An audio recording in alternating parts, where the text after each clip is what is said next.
expectation ko po talaga is pang photography lang siya, pang video, and editing.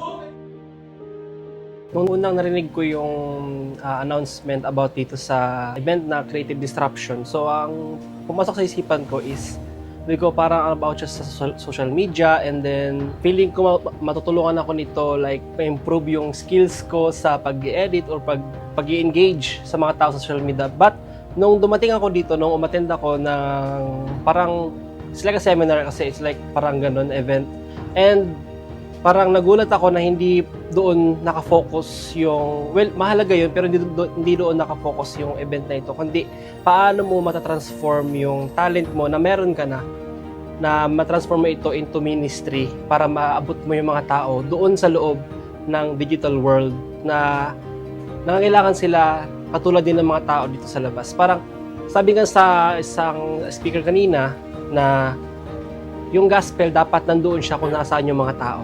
So, in this time, panahon ngayon, mostly ng mga tao ay nasa loob ng digital world. And then, we need to bring the gospel, the good news to them, to the digital world.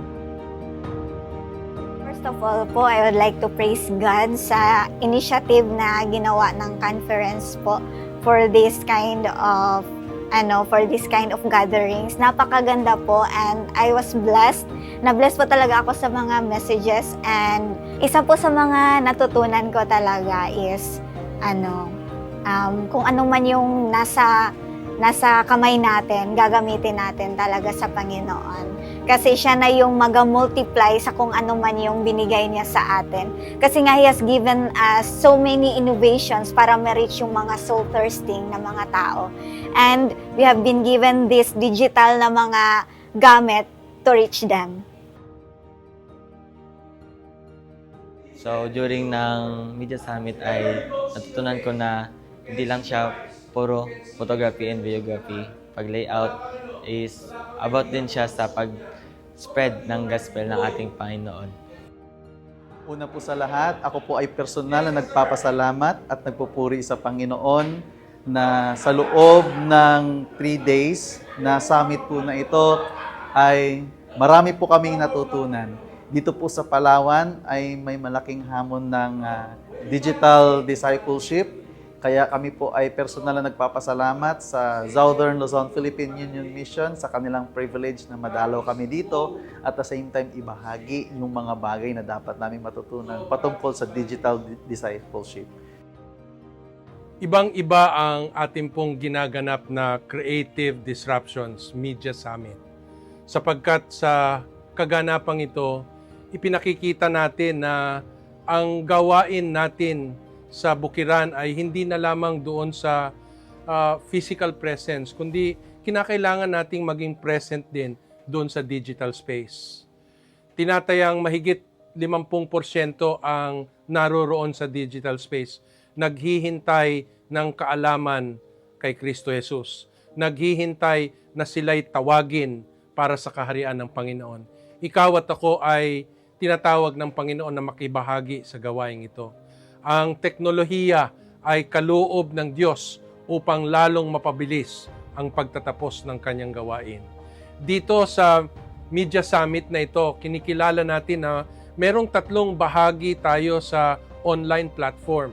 Ito po yung mga una, yung tinatawag natin na content creators. Ito yung mga gumagawa ng mga nababasa natin, napapanood natin, napakikinggan natin sa virtual space. Ikalawa, yung mga engagers. Ito yung namamagitan doon sa mga nag-i-scroll hanggang doon sa mga sumasaliksik kung papaano masumpungan ang katotohanan ng ating Panginoon sa digital space. Itong mga engagers ang hinihirang ng mga John the Baptist sa panahong ito, nagdadala ng pabalita, inihahatid kay Kristo Jesus. Ang huli ay yung mga distributors. Ito po yung ina-analyze, kanilang sinasaliksik, paano nga ba lalong mapalalawak pa na makarating ang ebanghelyo sa mga tao. Sila yung nag-aaral kung ano ang tamang panahon, araw, oras, para kanino at sa anong paraan. Mahalaga ang ginagampanan ng mga distributor.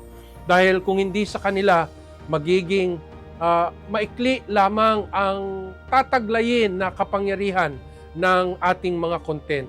At hindi ito makararating ng mas malayo at sa mas maraming tao. Tunay na napakabuti ng banal na Espiritu. Habang dumadami ang gawain sa pag-abot ng sanlibutan, idinadagdag din niya ang kapangyarihan ng banal na kasulatan upang tayo ay tawagin sa ganitong gawain.